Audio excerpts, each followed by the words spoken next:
Well, hello, everybody. Here we are again for another episode of How to Be a Texan. So tonight, we're going to start... It's good to see you, Kyle. How are you? Jeez, I forget all the formalities and whatnot. We've been just sitting here shooting a bull, and they're like, oh, I guess we better record. It's good to have Andrew with us in the control room. That's right. Spinning discs on the turntables. No. Just sit there and look pretty. Special guest, Sammy Holder. Yes. Playing the role of the laugh track. Yeah, she's got the laugh track. Let's hear the laugh. Okay. Good job, girl. I like it. Okay, so tonight, Kevin, so first of all, how you feeling? I'm feeling great. Feeling good? A lot of energy? No. Okay. All right, well. How about you? I feel like I just got ran over by a truck or something. I don't know. But I'm tired. I'm walking backwards. Oh, jeez. I brought my Diet Cherry 7-Up in my own cup. You did. You brought a full 2 liter of chemicals and high fructose corn syrup and I used to have a bag of chocolate chips. I believe it or not, I had a fraternity brother, and we called him 2 liter. I don't know why we did that, but that was his nickname. He's a good fellow. Oh. Now he's a college professor somewhere. 2 liter. Shout out to 2 liter. Shout out He's to listening. 2 liter. Oh, he'll listen. Anyway, all right. Well, tonight we are going to. It may not be tonight. Whenever you're listening, It to is this, night. Well, for you It's and me, dark out it is. there right now. Yeah, it's dark and cold. That's what's throwing us off. I think it's a full moon, too. Yeah, I don't know. Don't you hate it when you hear those coyotes start sounding off in the night? I go shoot them. No. You don't get up and go grab your shotgun? Well, only if they're within. Shooting distance? Yeah. But they're quite scary. They just sound like a bunch of. Anyway, I don't even know. It's hard. It's hard to even say what they sound like, but it's real scary. They sound like they're right behind your house. They do. They do. Not as scary as a water moccasin. That is scary. I haven't seen any snakes lately. Well, they're hibernating right now. So what we're going to do is we're going to have a series, what we call Texas Legends, and tonight we're going to start off with one. And I had now when you say Texas Legends, we're probably going to go into what? Not George Strait or some well Nolan Ryan, somebody like that. Well, tonight? when you look them up, I think there's a semi-pro baseball team called the Texas Legends. Yeah, Oh. Yeah, no kidding. And anyway, I don't know where they are. Probably in San Angelo, your birthplace. It's a great place to die. Yeah, well, I'll see you there. Whenever you go, we'll take you there. If I'm still around. Now that we're blue zonians, we may live to be 100. And That's true. I've been blue zoning to the max this week. yeah, I've been black zoning. Black zoning. Yeah, going the other direction. Eating a bunch of buntinis and whatnot. You did bring a bag of chocolate chips with you tonight. I do have a sweet tooth. Don't tell Amy. Don't tell Amy.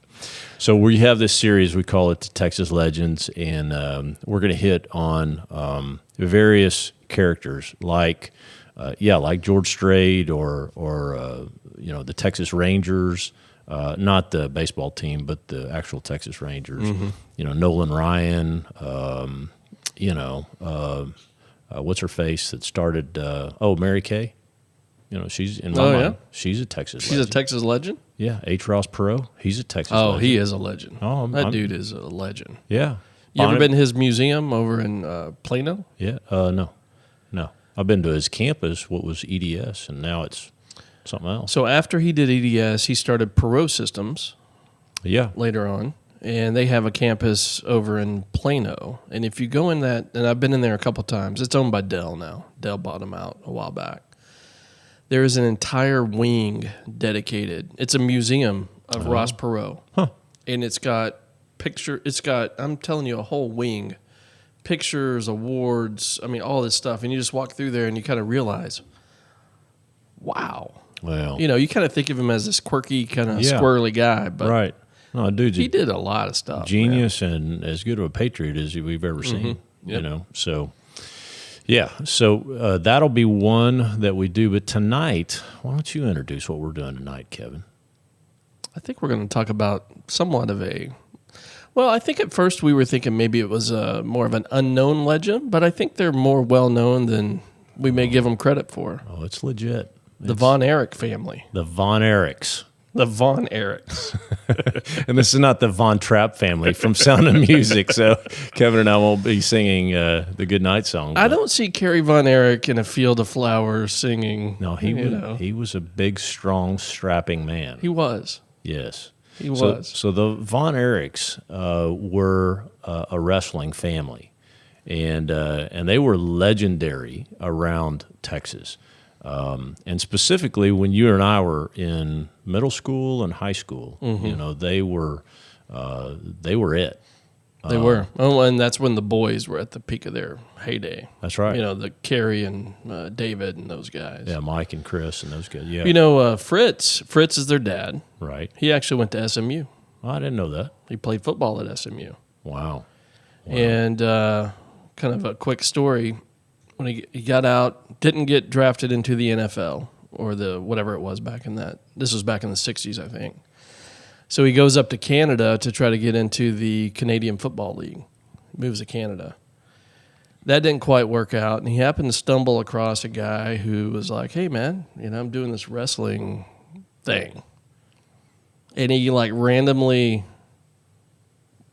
without even wanting to do it, ends up doing the, quote, wrestling thing. Oh, wow. And the rest is history. Well, yeah. So had he not gone to Canada to try to get into the Canadian Football League, none of that would have happened. Oh, but well, he was one of the original legends in early wrestling, right? Mm-hmm. And so it sounds crazy for us to do an episode on a bunch of wrestlers, but because now you look at it and The Rock he's out of it now, and the stuff they do now is just it's ridiculous, kind of slapstick. Yeah. With the women and the men, and it's crazy what they're doing nowadays. Now, I will say, have you played the video game, the wrestling video game? I haven't played it, but I watched a video. Someone recorded a video capture of their video game session. Oh, really? Because as I was doing the research for this episode, I came across it, and it was literally a video game captured of a rematch of Kerry Von Erich versus Ric Flair. Oh, really? Oh, that's fun. So there's a video out. I didn't watch the whole thing, but there's a video capture of that on YouTube. No, I'm just talking about the WWF video on Xbox One right now. I got a cousin, he's about a 10-year-old, and I played him at Christmas, and he just tore me up on that. He's like, I'm going to get you, Anyway, it was fun. Were you one of the Von Erichs in the game? No. These are current wrestlers. Oh, current wrestlers. Like I played The Rock, and he just killed me. He destroyed you. Or anyway, I don't even know the guys today. I don't either. But back in the 80s, it was a big deal. Mm-hmm. And my mother, my aunt, and my sister in particular, they loved, I'm talking infatuated with the Von Erichs. I mean, they were good-looking young men. I mean, strapping, strong, good-looking fellas. Just to, help you maintain your man card after saying that, I will vouch that they were good-looking men. Oh, yeah. Especially Kerry. He was a big, good-looking dude. Oh, yeah, and he's just iconic-looking. So if you're listening out there and you haven't actually seen Kerry Von Erich and you're thinking, why is a dude calling another dude good-looking? Trust me, it's justified in this case. You cannot. He was strapping. Well, Fritz the dad, he was a good-looking fella too. And then they had, what did they have, 5 sons or something like that? And sure enough, Fritz was, the patriarch, and he kind of went through his career. And then he had a son before he got into the wrestling thing. Okay. And that son died. Oh, I didn't know at a that. young age. He got electrocuted. Oh, my gosh. I did read that. Mm-hmm. Yeah. So there's kind of this pattern of bad stuff. Of death that hovers over this family. It's kind of sad. No, it's quite sad because and we'll get to it, but the demise of the brothers is just terrible. Mm-hmm. And I don't know if it was because they were all roided up, or I don't know the injuries, or I don't know. Mm-hmm.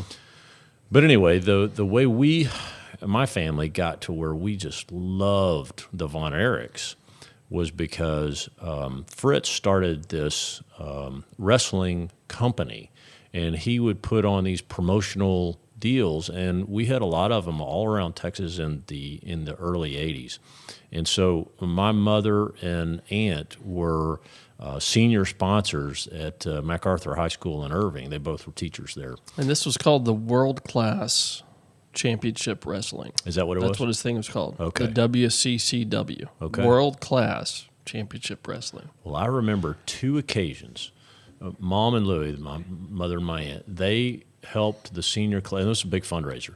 So, and this is just at the high school gym where they lined this thing up twice, like on one year and then a couple of years later, they had the whole thing come back. And I remember, here I am, a middle schooler, 6th, 7th grade, something like that. And I got to sit front row on, and watch these guys, and they were amazing. They're just crazy good athletes. Now, I think it was all fake. It looked like they were beating the crap out of each other, but Yeah. I think it was all staged. I don't know. A lot of it was staged. What I found in doing the research is that they would definitely vote on who the champion would be. Okay. Because if you remember back in the day, it was always about, Good guys the world versus bad champion. guys. Yeah, and the world champion, right? Okay. And finish that story and then remind me to come back to this because there's a tie-in to this that we can touch on, but it's kind of out of sequence with the story you're doing because it happens after that. Okay. Well, just the Von Erichs were all, they would have several matches, and so you would sell the gym out, and they would make Fritz, his company would make his money, but then they would have a share that would go to the local sponsoring high school, and it was a big deal because it would help put on prom and all that. And for an 11-year-old, it was amazing because I got to see these amazing athletes do their thing. Guys that you were watching on TV, and suddenly they were in your, I'm like, your holy gym. crap, they're right in front of me. There's Kerry Von Erich, and he's got King Kabuki, and this guy King Kabuki was a bad guy, and they had the Freebirds, I think, came back the second time they came in. Yeah, it came back around later. But the first time, it was a hodgepodge of super bad guys, and I just remember King Kabuki because he was this giant. He acted like this giant African king, and he had a great big belly, and he'd slap his belly, and he'd yell at the crowd, and we'd all boo him and stuff. And then, here came, Bruiser Brody. Oh, yeah. One of the bad guys. No. He Remember was Bruiser Brody back in the day? I think he was one of the bad guys with King Kabuki. Mm-hmm. And so they'd come in, and they'd make a big deal, and one or two of the Von Erichs would, look like they were out, but then they'd tag in, and Kerry or Mike or Chris or one of them would come and save the day. And they'd all start bouncing off the ropes and jumping over. And it was amazing the punishment that they did on each other. And here I am getting sweat slung all over me, and they're kind of bouncing out in the crowd. And they never, did Did you save a little vial of that Kerry Von Erich sweat? Oh, yeah. No, you got it? Oh, and use home? it. I just got through did I tell you I got through watching all the Harry Potter movies finally? No. You remember Snape at the end where Harry Potter saves his tears and goes in and watches the final thing of the memory of him loving his mom? Yeah. Oh, it's moving. It's Yeah. terribly moving.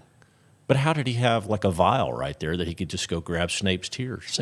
Same way you had a vial suddenly to capture Kerry Von Erich's sweat. His sweat. The vial is always available when you actually need it. I can go look in Dumbledore's sieve to see the memories of Kerry Von Erich. Yeah, can I do that? Exactly. No, Hermione, she just happened to have a vial right there. Harry's like, I need it. And Hermione gave it to him, and he captured, Snape's tears. That's how it works. I've never been in a situation where I needed a vial, but I'm sure I would have one. Well, it would be handy if you have that. Sammy would have a vial. Sammy would. Sammy She's has always everything. got the She's purse. always prepared. She's always had the purse like Hermione does.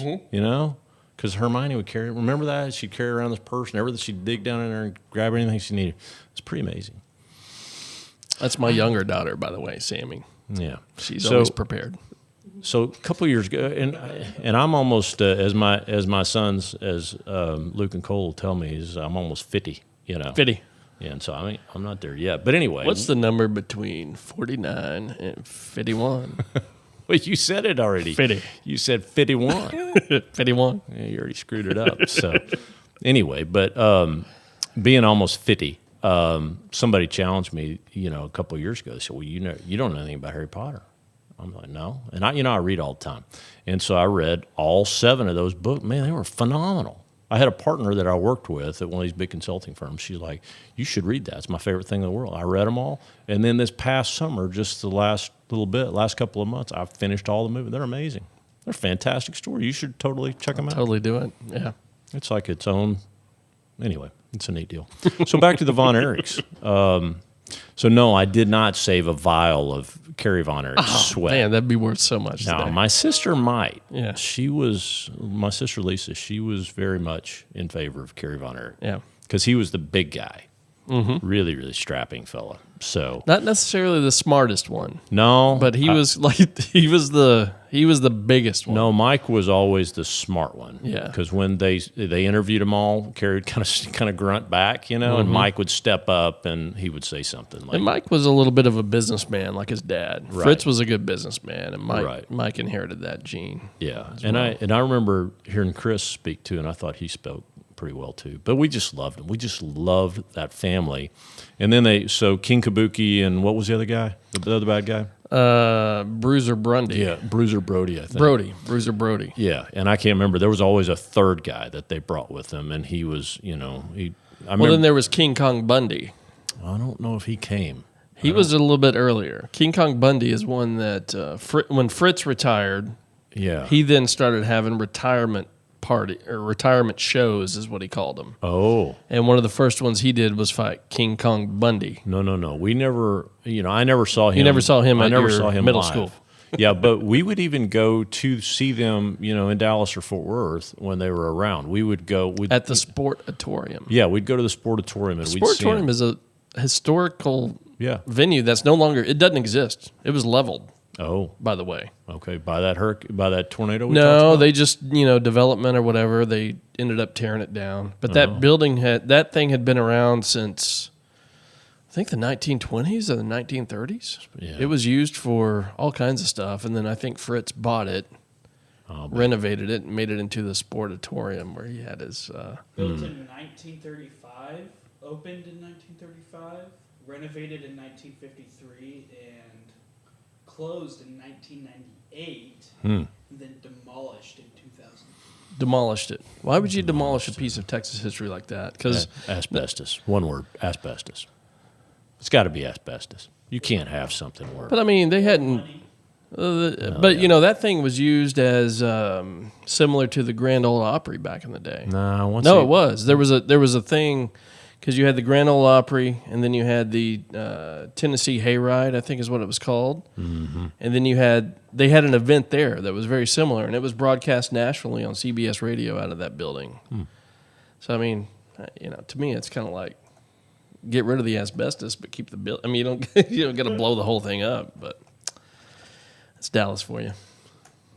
Well, so that's pretty much my story. I mean, we love those guys, and then I guess we grew out of it. I grew up and went to high school and started doing my thing, and wrestling just kind of faded out. It wasn't as big of a deal. Well, and that WCCW kind of faded away also. And Okay. Kerry went to the WWF for a while. Actually, he did some wrestling there. Oh, he did? Yeah, no, I remember he kind of went up to the big time where Ric Flair was and, the national scene. Yep. And I can't remember if he actually won the national title or not from Ric Flair. So that's the story I was going to tie in. Okay, Right? So I'll just eat some chocolate chips and listen. after, there was a very sad. So it was his brother David that actually fought Ric Flair quite a bit. Okay, so David and Rick they had this thing going. And kind of a rivalry that they would promote. David's the one that ended up dying in Japan, right? At one point, he went to Japan, so he was going to fight Rick for the quote unquote world championship. Okay. And if you remember back in that day, every single one of these little wrestling federations had their world championship. Yeah. I remember there were a lot of belts. There were a lot of quote-unquote world championship belts. And then they would start to taunt each other and say, well, there's only one there's literally a clip of Kerry, and I wish I had the audio here, but he's like, there's only one world, and I'm the world champion of this one, and you think you're the world champion of that one, so we're going to duke it out because there's only one world, and there should only be one world, Okay. So anyway, there we go after. But anyway, David was going to fight Ric Flair for some world championship title. David dies in Japan, supposedly of a heart attack. Some people think it was a drug overdose. Who knows? Yeah.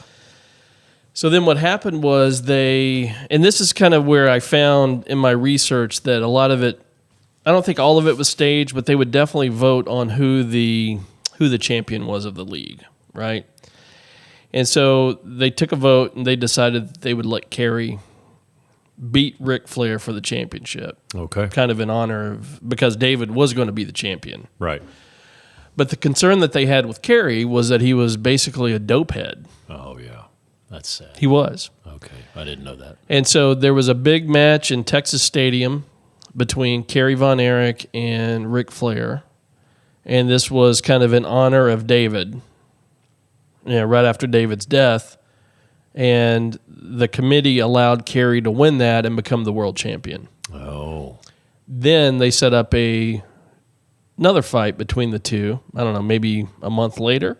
And the committee said Ric Flair is going to win that one. Oh, you get it. You get to give it back to him. You have to give it back because, and behind the scenes, it was because they were afraid that if Kerry was kind of the guy representing the entire wrestling federation, they had concerns about that because he was clearly on drugs. Oh, okay. So they kind of gave it to him as a way to honor his brother and then kind of quickly reeled it back in. Yeah. But it looked so real, It looked like, oh, man, Kerry's got Rick. He's down on the, And a lot of the, they would determine, I think, who the winner would be. But I think a lot of the stuff in the ring, they were hurting each other. Yeah. They were. It sure looked I remember like it. Kerry got some serious injuries that he had to have knee surgery or something, and I believe it. stuff like that. So I believe it. Well, and but yeah, so David was kind of gone. I talked about Fritz's son back in the early days. Then David was gone, and then it just seemed like it just went. It's like wheels were off from there with that family. Okay. Well, and then talk about what happened to that family after all that, because it was a bad. Well, then they had multiple suicides, right? Yeah. Who was the first one to? Was it Mike? I don't know, but I just remember hearing one after the other. Mike committed suicide. Kerry ended up having a motorcycle accident. Yeah. That injured his foot really bad. Okay. And they actually amputated his foot. Oh, I didn't know that. Yeah, and he kept it a secret for a while because he didn't want anybody to know. Amputated his foot. He got on painkillers, and then he ended up killing himself. And then the younger one, Chris, he ended up killing himself. Yeah. No, it was terrible. So you just had death all over. Yeah. All over. It was really, really It was very, sad. very, very sad. Fritz himself died, I think, of a heart attack later on. As an older man. Okay. The thing I kind of always had a question about is where was the mom? Yeah. Because you will find lots of family photos on the web, and it's always those boys. All the boys and Fritz. It's like Fritz in his underwear. Yep. Well, and his wrestling underwear, and then a couple of them, and it's always the boys. Yeah. You never see. Well, and that was where staged, was the mom? That was staged by Fritz. I did read this, that all the boys were married with kids by the time all this happened. And they always hid the wife and the kids because they wanted these guys to be sex symbols. So they would pony out the Von Erichs as these hunky, young men and get, all the young ladies infatuated with them and all that. And they never showed them with wedding rings or with their wives or kids. And that was all Fritz staging this. Interesting. I didn't realize that. Yeah. No, it was pretty bad. That was in that D Magazine article It's a really good article that just covers, the saga, the fall of the House of Von Erich is the name of that article. So really, really good article. Of course, I forgot half of what's in it. But anyway, good stuff and really fun pictures of Fritz. I remember that Fritz was also kind of a pioneer of syndicated TV. So he would record those matches at the Sportatorium. And I think they would broadcast them live, but then he would syndicate them. And so I remember back in our day, and I really wasn't into it. In fact, I wasn't into it at all. I had zero interest in this. But this is just a testament to how pervasive it was that even I have so much knowledge of this thing that I wasn't even into. Right. Because it was so pervasive, in the community and the culture, it just kind of seeped into you. Well, and I remember it would come on. They would have the reruns, constantly on Right. syndication, And then they would tee up these big events, and I think they had like a Saturday, every Saturday they may have had a live thing. They did. But then they would tee up these big events where it was like, Kerry versus Ric Flair or, the Thunderbirds. Is that what they're called? Thunderbird? Firebird? Freebirds. Yeah. Freebirds would come in. Those were the three bad guys. And then three of the Von Erich brothers would get in and they would, tag team it out. And, Yeah. I mean, so just from a marketing perspective, it was pretty phenomenal. It was. And I had a lot of debates with buddies because I had such a passion for the Von Erichs in particular that they'd say, oh, man, that's fake. I don't know why you're wasting your time on that. And I would defend it. I'd be like, no, dude, I just went and saw him. It was fake, but the entertainment value and the production and the show that they would put on, and they would give you hints of it. Like when Fritz did his retirement gigs, it was called a retirement show. Oh yeah. So occasionally they would throw a tag in like that. That was kind of a hint to. Well, but that was another genius. I think that was genius marketing also because that had us all talking. Everybody was talking about, is this real? Is it fake? Is it, Yeah.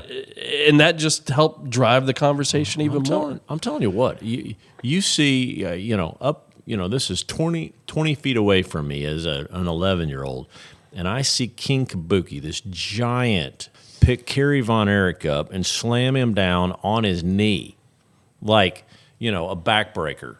And I'm like, he just broke that guy in half. Yeah. Yeah. That's legit bad. I think he just killed him. And then he'd get up and he'd beat the crap out of King Kabuki. Right. Yeah, so it's kind of like they beat the crap out of each other, but they were told at the beginning who would win. Sorry, finish your thought. They were told at the beginning who would win. Yeah. So I think the outcome was determined, but I think a lot of stuff going on in the ring was pretty much real. Well, the stuff they did then and even the stuff they do now. I mean, how do you slam a table into somebody? Like those guys, like John Cena and those guys, they'll pick a table up and they'll crack it over some guy's head. I mean, that's got to hurt. I mean, how do you do that? It's not a breakaway table. No. Y'all are at 27 minutes. 27 minutes of crap. That's good stuff. No, it's not. It is good. No. I guarantee you this is going to be a good It's one. going to get a thumbs down.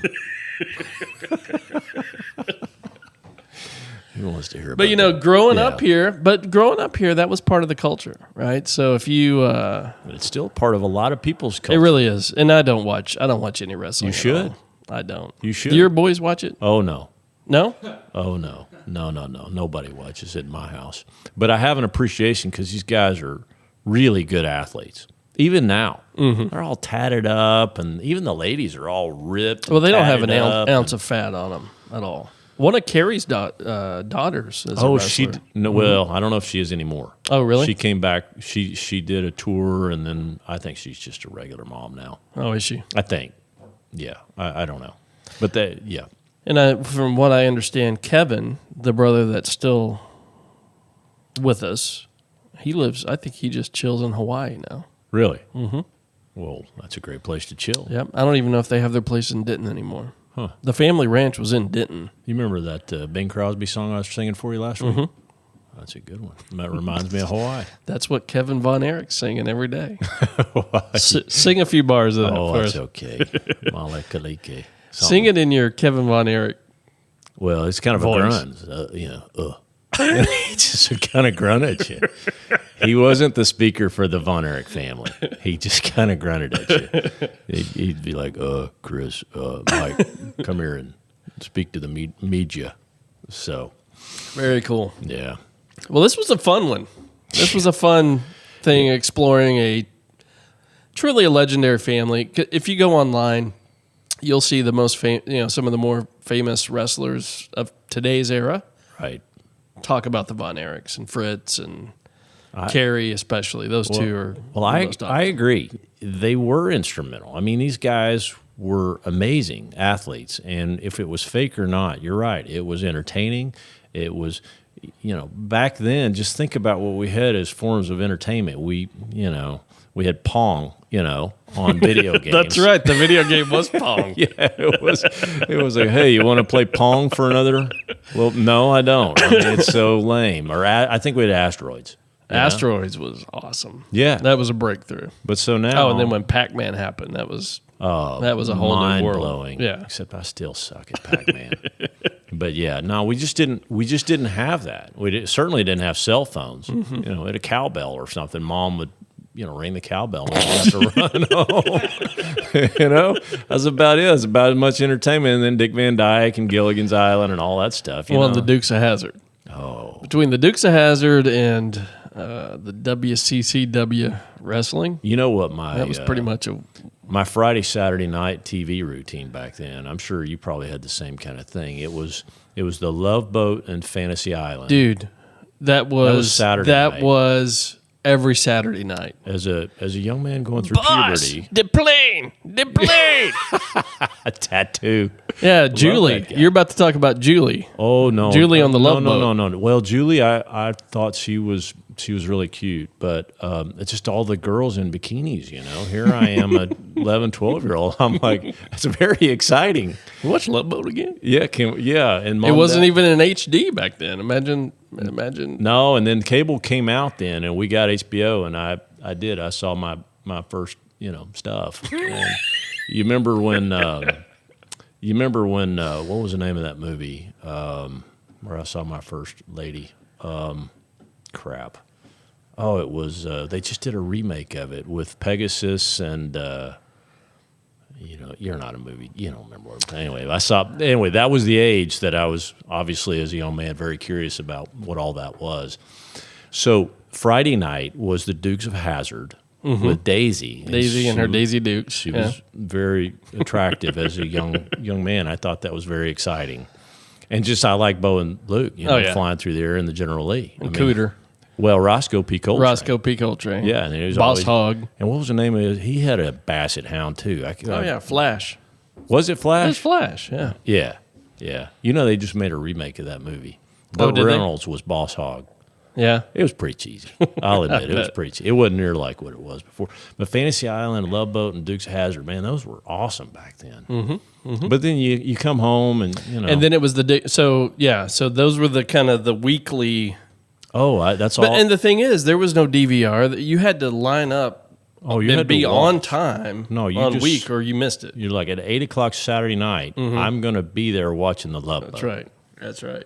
And then every night it was the Dick Van Dyke and the Gilligan's Bob Newhart Island, show and that's Gilligan's right. Island and Right. Mary Tyler Moore show. Something like Alice was in there somewhere. and- Oh, Alice was awesome. yeah. Yeah. Flo, Kiss My Grits. Yeah, all that. That was pretty much the Yeah. TV lineup. And, I think Wheel of Fortune and, they had the Love Connection. You remember the Love Connection? I never got into Chuck Love Woolery. Connection. Oh, my got that mother loved that dude. Price is Right. We And did she a lot couldn't of. believe it. It was the Family Feud. Family And Feud. Richard Dawson. Richard Dawson. He would kiss everybody on the Kiss lips. everybody. So disturbing. He would be top of the list for all this sexual harassment stuff that's coming out recently. Oh, yeah. If is he still alive? Yeah. Did you see that video of Tom Brady with his son? No. He kissing him on the lips and was like, oh, no, you need to come back and kiss me longer. It was really disturbing. I just saw it on the news tonight. That's a little odd. It was odd. Like, he doesn't need to be doing that. No. And the son's like 12. But back to your story of the first time of seeing, stuff on HBO. Yeah. Here's a story for you. So Andrew was in karate. Do you remember? Do you know the story I'm going to tell right now? Okay, Andrew was doing karate, Karate. and I think we may have.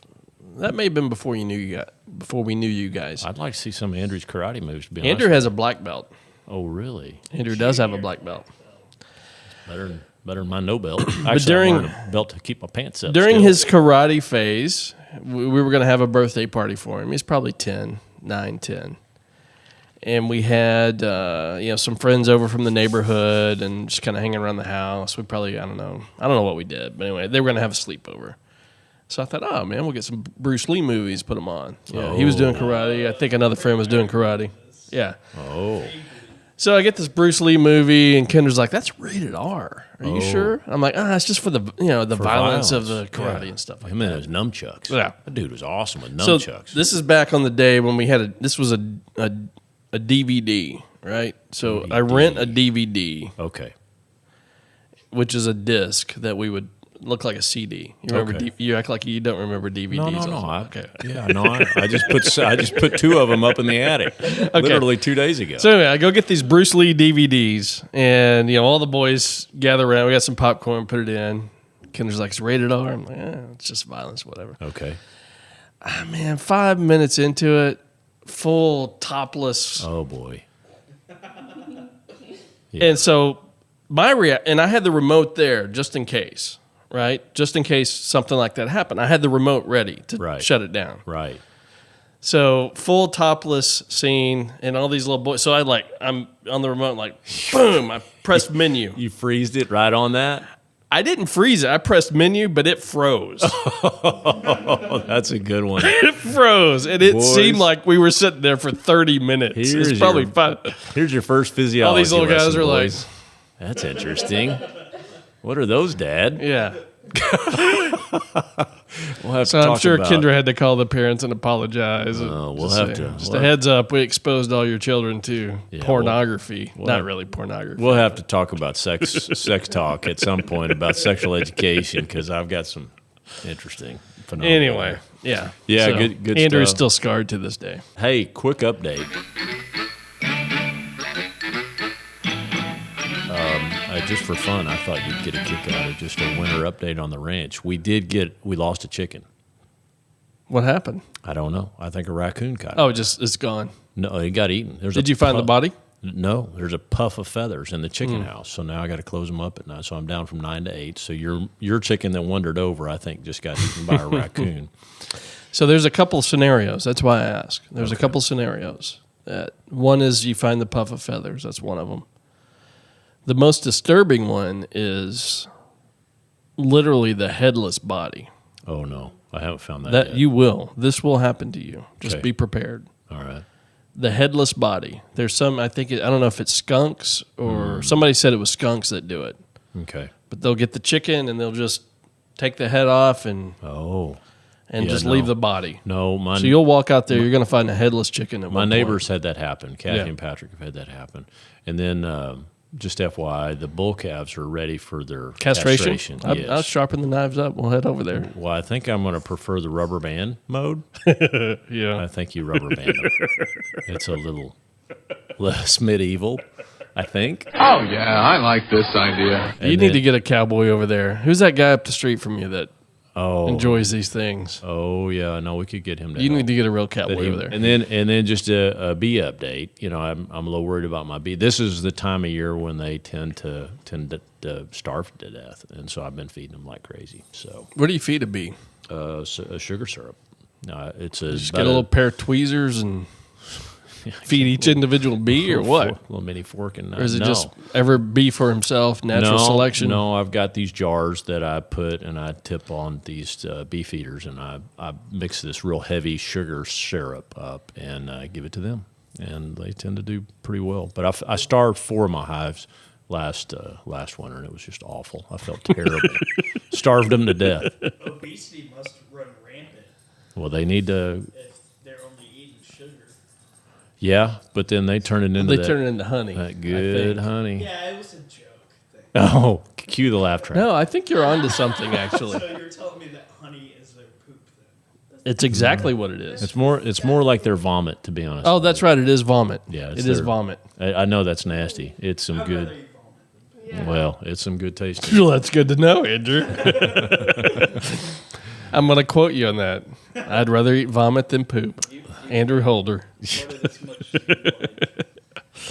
All right. Well, this is the first of our Texas Legends talk about the Von Erich family. So we appreciate your listening to us, and again, subscribe to us on our podcast. Give us some ideas, and we appreciate y'all's time. Any final comments, Kevin? No, I really enjoy this Texas legend stuff. There's so many legendary folks from Texas where, There are.